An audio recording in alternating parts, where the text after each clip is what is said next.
ਮੈਨੂੰ ਬਹੁਤ ਮਜ਼ਾ ਆਇਆ ਜੀ ਜੁਗੈਟੋ ਦੇ ਵਿੱਚ ਮਾਨਸ ਦਾ ਕਰੈਕਟਰ ਪਲੇ ਕਰਕੇ ਜੀ। ਉਹ ਇਸ ਕਰਕੇ ਵੀ ਮਤਲਬ ਆਮ ਖਾਸ ਮੈਨੂੰ ਇਹ ਲੱਗਦਾ ਕਿ ਖਾਸ ਤੇ ਕੀ ਹੈ ਕਿ ਹਾਂ ਲੋਕਾਂ ਦਾ ਬੜਾ ਪਿਆਰ ਮਿਲਿਆ ਜੋ ਵੀ ਜੀ। ਕੰਮ ਅੱਜ ਤੱਕ ਕੀਤਾ ਜੀ ਸੋ ਉਹ ਪਿਆਰ ਜਿਹੜਾ ਉਹ ਬੜਾ ਖਾਸ ਹੈ ਮੇਰੇ ਲਈ Point. ਸੋ ਇੱਕ ਤੌਰ ਤੇ ਦੇਖਿਆ ਜਾਵੇ ਤੇ ਅਸੀਂ ਆਮ ਹੀ ਸੀਗੇ ਆਮ ਹੀ ਰਹਿਣਾ ਸਾਰੀ ਉਮਰ ਹਨਾ? ਤੇ ਉਹ ਤੇ ਸ਼ੁਕਰ ਰੱਬ ਦਾ ਵੀ ਚਲੋ ਜੋ ਸ਼ੌਕ ਸੀਗਾ ਸਾਡਾ ਜੋ ਅਸੀਂ ਜੀ। ਕਰਨਾ ਚਾਹੁੰਦੇ ਸੀ ਜੀ ਉਹ ਕਰ ਪਾ ਰਹੇ ਇਹ ਬੜੀ ਵੱਡੀ ਬਲੇਸਿੰਗ ਹੁੰਦੀ ਹੈ ਹਮ। ਸੋ ਬੜਾ ਮਜ਼ਾ ਆਇਆ ਮੈਨੂੰ ਬੜੇ ਲੋਕੀ ਮੈਨੂੰ ਪੁੱਛਦੇ ਆ ਤੁਸੀਂ ਕਰੈਕਟਰ ਚ ਗਏ ਕਿੱਦਾਂ ਮੈਂ ਤਾਂ ਨਿਕਲਿਆ ਨਹੀਂ ਉੱਚੋਂ ਸੋ ਬੜਾ ਮਜ਼ਾ ਆਇਆ ਕਰਕੇ ਸੋ ਬਚਪਨ ਦੇ ਵਿੱਚ ਅਸੀਂ ਬਹੁਤ ਸਾਰੀਆਂ ਕਹਿ ਸਕਦੇ ਹਾਂ ਕਿ ਯਾਦਾਂ ਕਹਿ ਸਕਦੇ ਹਾਂ ਅਸੀਂ ਹੁਣ ਵੀ ਬੈਠੇ ਹੁੰਦੇ ਹਾਂ ਜਾਂ ਫਿਰ ਕੀ ਕਹਿੰਦੇ ਹੋ ਤੁਸੀਂ ਆਪਣੇ ਕਰੈਕਟਰ ਪ੍ਰੀਤੋ ਉਹਨਾਂ ਨੂੰ ਨਾ ਹੌਲੀ ਹੌਲੀ ਬੋਲ नहीं समझ में आ रही ਤੇਜ਼ ਪੰਜਾਬੀ ਬੋਲਦੇ समझ गई फटाफट बिल्कुल रेलगाड़ी नहीं बहुत मुझे अब प्रतिमा का कैरेक्टर ही वैसा है कुछ कुछ होता है ना कि कुछ कैरेक्टर ऐसे लिखे हुए आते हैं कि आप पढ़ते पढ़ते ही आपके चेहरे पर मुस्कान आ जाती है और ऐसे लगता है कि वो एक उजाला कुछ लेके चल रही है एक लाइट लेके चल रही है सनशाइन की तरह तो प्रतिमा में वो क्वालिटी है और मुझे बहुत मज़ा आया उसको प्ले करने में क्योंकि कहीं ना कहीं मेरे अंदर भी वो एक है कि मैं हमेशा ऑप्टिमिस्टिक होती हूँ बहुत होपफुल रहती हूँ ज़िंदगी में और खुश मिजाज भी हूँ लेकिन वो दिखाने को ज़्यादा मिलता नहीं है रोज़ हमेशा सीरियस मिले हैं तो ये एक मौका था एक बहुत ही प्यारी लेकिन जान और मोहब्बत से भरी हुई और होप से भरी हुई कैरेक्टर प्ले करनी क्या बात है सो नंदिता जी इस फिल्म ਦੇ ਵਿੱਚ ਸਾਰੇ ਫਲੇਵਰਸ ਦੇਖਣ ਨੂੰ ਮਿਲ ਰਹੇ ਹਨ ਸੋ ਜਿਸ ਤਰ੍ਹਾਂ ਸ਼ਹਾਨਾ ਨੇ ਆਫ ਕੈਮਰਾ ਦੱਸਿਆ ਕਿ ਸਿਰਫ ਇਸ ਦੇ ਵਿੱਚ ਇਮੋਸ਼ਨਸ ਨਹੀਂ ਬਲਕਿ ਤੁਹਾਨੂੰ ਕਾਮੇਡੀ ਵੀ ਨਜ਼ਰ ਆਏਗੀ ਸੋ ਜਦੋਂ ਤੁਸੀਂ ਇਹ ਫਿਲਮ ਲਿਖੀ ਜਾਂ ਫਿਰ ਤੁਹਾਡੇ ਜ਼ਿਹਨ ਦੇ ਵਿੱਚ ਇਹ ਟੌਪਿਕ ਆਇਆ ਉਸ ਟਾਈਮ ਕੀ ਚੱਲ ਰਿਹਾ ਸੀ ਦਿਮਾਗ ਦੇ ਵਿੱਚ ਕੋਵਿਡ ਦੌਰ ਨੂੰ ਧਿਆਨ 'ਚ ਰੱਖ ਕੇ ਲਿਖੀ ਜਾਂ ਫਿਰ ਕਿਸ ਤਰ੍ਹਾਂ ਤੁਹਾਡੇ ਮਨ 'ਚ ਆਇਆ ਕਿ ਇਸ ਵਿਗਾਟੋ ਤੇ ਸਟੋਰੀ ਲਿਖੀ ਜਾਵੇ हाँ ये कोविड के दौरान ही लिखी गई थी और ये 4 दिन की कहानी है इनके परिवार की कहानी है इन दोनों की 2 बच्चे एक माँ तो एक आम आदमी की कहानी है लेकिन 4 दिन इनके परिवार के थ्रू हम पूरे अपने जो सोसाइटी का जो हमारा माहौल है जिसमें अलग अलग तरह के उतार चढ़ाव होते हैं जिसमें हम बहुत सारे ऐसे लोगों को देखते हैं जहाँ एक अलगाव किया जाता है भेदभाव होता है चाहे कास्ट के नाम पे हो चाहे मज़हब के नाम पे हो चाहे आदमी औरत के नाम पे हो इस तरह की चीज़ें वो भी दिखाई गई हैं और देखिए कॉमेडी लाइफ में कॉमेडी कब होती है जब सिचुएशन एक थोड़ी फनी हो जाती है जी। आप ऐसे नहीं कि हाँ आपने कुछ बोला और आपको एक हंसी आनी चाहिए पर एक मुस्कान आपको थ्रू आउट फिल्म में आएगी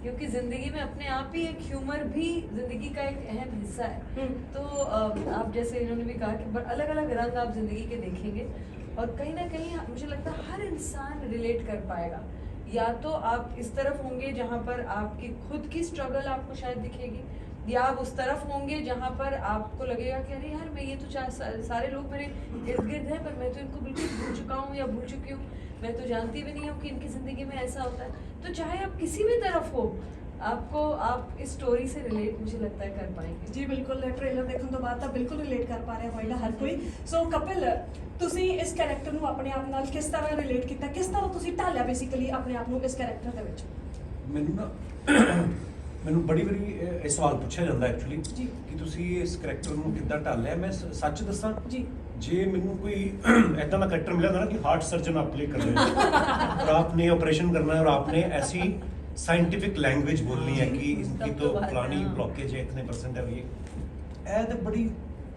बड़ी कॉमन हर घर ਦੀ ਕਹਾਣੀ ਹੈ ਪਰ ਬੇਸਿਕਲੀ ਕਪਿਲ ਜਿਸ ਤਰ੍ਹਾਂ ਤੁਸੀਂ ਸਾਰਿਆਂ ਦੇ ਲਈ ਸਟ੍ਰੈਸ ਬਸਟਰ ਸੋਲ ਹੋ ਤੁਸੀਂ ਇੰਨਾ ਹਸਾਉਂਦੇ ਹੋ ਸਭ ਨੂੰ ਸਾਰਿਆਂ ਦੀਆਂ ਟੈਨਸ਼ਨਾਂ ਤੁਸੀਂ ਆਪਣੇ ਸਿਰ ਤੇ ਚੱਕੀਆਂ ਹੋਈਆਂ ਨੇ ਸਭ ਨੂੰ ਤੁਸੀਂ ਇੰਨਾ ਜ਼ਿਆਦਾ ਹਸਾਉਂਦੇ ਹੋ ਸੋ ਇਹ ਕੈਰੈਕਟਰ ਤੁਹਾਡੇ ਕੈਰੈਕਟਰ ਦੇ ਆਪੋਜ਼ਿਟ ਸੀ ਇਸ ਕਰਕੇ ਸ਼ਾਇਦ ਮੈਨੂੰ ਲੱਗਦਾ ਕਿ ਉਹ ਮੇਰਾ ਕਰੈਕਟਰ ਸਿਰਫ ਟੀਵੀ ਉੱਤੇ ਹੈ ਘਰ 'ਚ ਤੇ ਮੈਂ ਵੀ ਯੂ نو ਜੀ ਉਦਾਸ ਹੁੰਨੇ ਆ ਵਿੱਚ ਜੇ ਇੱਕ ਫੇਸ ਆਇਆ ਸੀਗਾ ਡਿਪਰੈਸ਼ਨ ਦਾ ਫੇਸ ਆਇਆ ਸੀਗਾ ਸ਼ਾਇਦ 1.5 ਸਾਲ ਮੈਂ ਟੀਵੀ ਤੋਂ ਆਫ ਰਿਹਾ ਹੈਨਾ ਤੇ ਉਹ ਵੀ ਮੈਂ ਹੈਗਾ ਵਾ ਜੀ ਹੈਨਾ ਤੁਹਾਡੇ ਨਾਲ ਬੈਠਾ ਗੱਲ ਕਰ ਰਿਹਾ ਸੀਰੀਅਸ ਇਹ ਵੀ ਮੈਂ ਹੈਗਾ ਵਾ ਸਟੇਜ ਤੇ ਬੈਠਾ ਹੁਣੇ ਯੂਨੀਵਰਸਿਟੀ ਗਏ ਉੱਥੇ ਅਸੀਂ ਮਜ਼ਾਕ ਕਰਕੇ ਉਹ ਵੀ ਮੈਂ ਹੀ ਹਾਂ ਜੀ ਹੈਨਾ ਮੇਰੇ ਮੇਰੇ ਬੱਚੇ ਜਦੋਂ ਹੋਏ ਮੇਰੇ ਅੰਦਰ ਵੀ ਉਹੀ ਇਮੋਸ਼ਨ ਆਇਆ ਜੋ ਇੱਕ ਬੰਦੇ ਨੂੰ ਪਿਓ ਬਣ ਕੇ ਆਉਂਦਾ ਜੀ ਜੀ ਸੋ ਸਾਰੇ ਇਮੋਸ਼ਨ ਸਾਡੇ ਸਾਰਿਆਂ 'ਚ ਆਈ ਥਿੰਕ ਅਸੀਂ ਰੋਜ਼ ਸਾਡਾ ਇੱਕ ਜਿਹਾ ਨਹੀਂ ਹੁੰਦਾ ਨਾ ਹਮੇਸ਼ਾ ਹੀ ਕਦੀ ਕਦੀ ਸਵੇਰੇ ਉੱਠਦੇ ਵੈਸੇ ਹੀ ਲੋ ਫੀਲ ਹੋਇਆ ਹੁੰਦਾ ਕਦੀ ਕਦੀ ਬਿਨਾਂ ਕਿਸੇ ਗੱਲ ਤੋਂ ਖੁਸ਼ ਹੁੰਦੇ ਅਸੀਂ ਸੋ ਹਾਂ ਲਾਈਫ ਦੇ ਵਿੱਚ ਰੋਜ਼ ਹੀ ਕੋਈ ਨਾ ਕੋਈ ਨਵੇਂ ਨਵੇਂ ਯੂ نو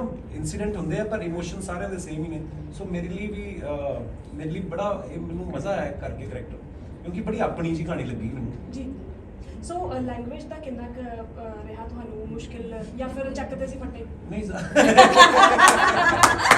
ਚੱਕਦੇ ਸੀ ਫੱਟੇ ਮੈਨੂੰ ਲੈਂਗੁਏਜ ਦਾ ਐਕਚੁਅਲੀ ਜ਼ਿਆਦਾ ਮਿਹਨਤ ਨਹੀਂ ਕਰਨੀ ਪਈ। ਮੈਂ ਨੰਦਿਤਾ ਮੈਮ ਨੂੰ ਕਿਹਾ ਸੀਗਾ ਮੈਨੂੰ ਇੱਕ ਆਦਮੀ ਦੇ ਦਿਓ ਜੀ ਜਿਹੜਾ ਝਾਰਖੰਡ ਦਾ ਹੋਵੇ। ਜੀ। ਇਹਨਾਂ ਨੇ ਮੈਨੂੰ ਕੁਝ ਡਾਇਲੌਗਸ ਭੇਜੇ ਸੀਗੇ, ਸੋ ਉਹਦੀ ਆਵਾਜ਼ 'ਚ ਮੈਂ ਸੁਣੇ ਕੁਝ ਛੋਟੀ ਛੋਟੀਆਂ ਚੀਜ਼ਾਂ ਹੁੰਦੀਆਂ ਨੇ। ਬਾਕੀ ਨੰਦਿਤਾ ਮੈਮ ਦੀ ਆਪਣੀ ਪਕੜ ਬਹੁਤ ਸਾਰੀ ਲੈਂਗੁਏजेस ਦੀ ਤੇ ਉੱਪਰ ਇਹਨਾਂ ਦੀ ਬੜੀ ਅੱਛੀ ਪਕੜ ਹੈ। ਤੋ ਕਦੀ ਕੋਈ ਸ਼ਬਦ ਐਸੇ ਲੱਗ ਵੀ ਜਾਂਦਾ ਨਾ ਤੇ ਉਹ ਫਿਰ ਪਤਾ ਵਾ ਕਿ ਹੈਗੀ ਮਾਸਟਰ ਬੈਠੀ क्या बात है, सो इतनी क्या टेंशन नहीं हुई। बीच So, में कभी I- पंजाबी अगर निकल जाए, कोई धक्का मार के अगर हाँ। कोई वर्ड बोल दिया या जल्दी जल्दी जैसे आप लोग बहुत जल्दी जल्दी बोलते हो ना। जी, जी। जो ईस्टर्न बेल्ट के लोग हैं वो आराम आराम से बोलते हैं, तो आप फिल्म में देखेंगे कि इनका लहजा भी बिल्कुल अलग है। So captain of the ship Nandita ji, so ਕਿਸ ਤਰ੍ਹਾਂ ਦਾ ਮੈਮ ਤੁਹਾਡਾ ਐਕਸਪੀਰੀਅੰਸ ਸੀ ਸਟਾਰਕਾਸਟ ਦੇ ਨਾਲ, ਔਰ ਸਟਾਰਕਾਸਟ ਜਦੋਂ ਤੁਸੀਂ ਫਾਈਨਲਾਈਜ਼ ਕੀਤੀ ਕੀ ਕੁਝ ਜ਼ਿਹਨ 'ਚ ਸੀ ਜਾਂ ਫਿਰ ਹੋਰ ਵੀ ਸਟਾਰਸ ਸੀਗੇ ਤੁਹਾਡੇ ਜ਼ਿਹਨ ਦੇ ਵਿੱਚ, ਜਾਂ ਕਪਿਲ ਔਰ ਸ਼ਹਾਨਾ ਹੀ ਫਾਈਨਲ ਸੀ? जी, इन लोगों ने बहुत तंग किया मुझे, Oh क्या my बताऊं। God. मैं इनकी पढ़ाई कर करके थोड़ा सा बोर हो गई हूं, इसलिए मैंने सोचा कुछ अलग कहने की कोशिश करूं, पर है नहीं। पर आपने समझ लिया ना उन्होंने क्या पूछा? हाँ, समझ लिया। उन्होंने पूछा कि हम और आपके भी दिमाग में actor- शुरू से थे कि समझ गई मैं, समझ गई अच्छा फिर ठीक बिल्कुल है। समझ मेरा गई। फर्ज बनता है आपने घर आए। नहीं बिल्कुल नहीं, पर इनका शुरू का जो ये था कि कैसा एक्सपीरियंस रहा इनके साथ काम करके, तो वो फर्स्ट पार्ट में बता रही हूँ कि बहुत ही ज़्यादा अच्छा रहा, क्योंकि दोनों बहुत ही रियल लोग हैं और रियल लोगों के साथ काम करना आसान हो जाता है। कुछ नहीं भी अगर हम डिसएग्री करें एग्री करें, सामने सामने बात करते हैं, हमें ये कभी नहीं लगता कि अच्छा ऐसे बोलना चाहिए या ऐसे करना चाहिए या ये दिखा रहे हैं तो ये सच है कि नहीं, उन चीज़ों में ज़्यादा अड़चनें आती हैं। और क्योंकि ये रियल हैं, इनके परफॉर्मेंसेस बहुत नेचुरल हैं, और ऑफ कोर्स डायरेक्टर का काम है जहाँ थोड़ा इधर उधर हो जाए आप उनको वापस पटरी पे ले आओ। कभी कभी आपने जो सोचा होता है उससे कुछ और ही करते हैं जो ज़्यादा अच्छा होता है जो आपने सोचा उससे भी, तो ये कोलैबोरेटिव प्रोसेस है, तो इसमें बड़ा मज़ा आया।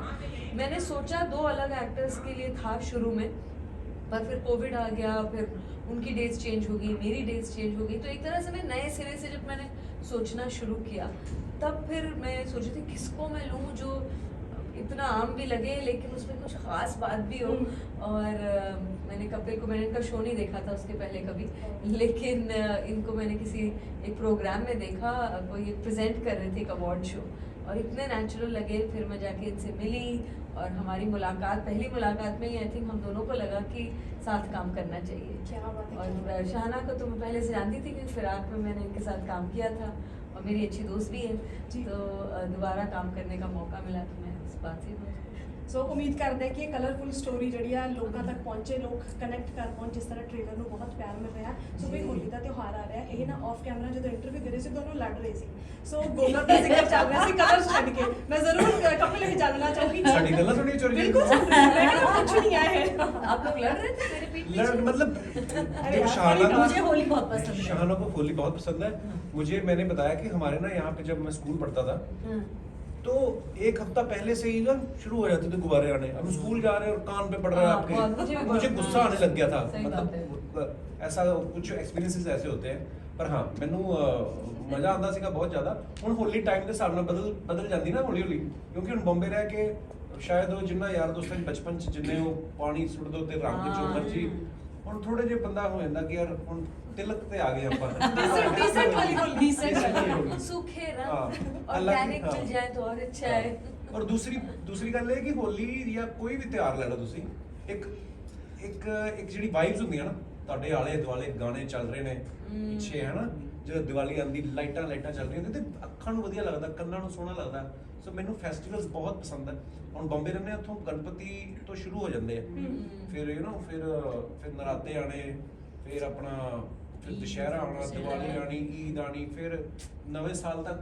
ਹੁਣ ਤੋਂ ਕੁਝ ਫੈਸਟੀਵਲ ਹੋਰ ਐਡ ਹੋ ਗਏ ਮੇਰੀ ਲਾਈਫ 'ਚ, ਜਿੱਦਾਂ ਸਾਡੀ ਐਨੀਵਰਸਰੀ ਹੁੰਦੀ ਹੈ, ਫਿਰ ਮੇਰੀ ਬੇਟੀ ਦਾ ਬਰਥਡੇ ਆ ਜਾਂਦਾ, ਉਹ ਮੇਰੇ ਬੇਟੇ ਦਾ। ਹੁਣ ਸਾਡਾ ਨਵਾਂ ਸਾਲ ਫਰਵਰੀ ਤੱਕ ਚੱਲਦਾ, ਮਾਰਚ ਅੱਗੋਂ, ਫਿਰ ਅਪ੍ਰੈਲ 'ਚ ਮੇਰਾ ਫਿਰ ਬਰਥਡੇ। ਮੈਨੂੰ ਹੋਲੀ ਹੁਣ ਥੋੜੀ ਜਿਹੀ ਬਦਲ ਗਈ ਪਹਿਲੇ ਨਾਲੋਂ, ਪਰ ਅੱਛਾ ਲੱਗਦਾ। ਜ਼ਿੰਦਗੀ 'ਚ ਹੋਰ ਰੰਗ ਆ ਗਏ ਨੇ, ਉਹ ਜੀ, ਜੀ, ਬਣਾਉਣੇ ਜੀ। ਜ਼ਿਆਦਾ ਹੈ। ਵਾਹ, ਕੀ ਬਾਤ ਹੈ, ਸ਼ਾਹੀਰ ਪ੍ਰੀਤੋ। क्या बात है। सो ਤੁਸੀਂ ਹੋਲੀ ਬਾਰੇ ਕੀ ਕਹਿੰਦੇ ਹੋ, ਕਿੰਨਾ ਕੁ ਪਸੰਦ ਹੈ ਹੋਲੀ ਦਾ ਤਿਉਹਾਰ ਔਰ ਕਿਸ ਤਰ੍ਹਾਂ ਬਣਾਉਂਦੇ?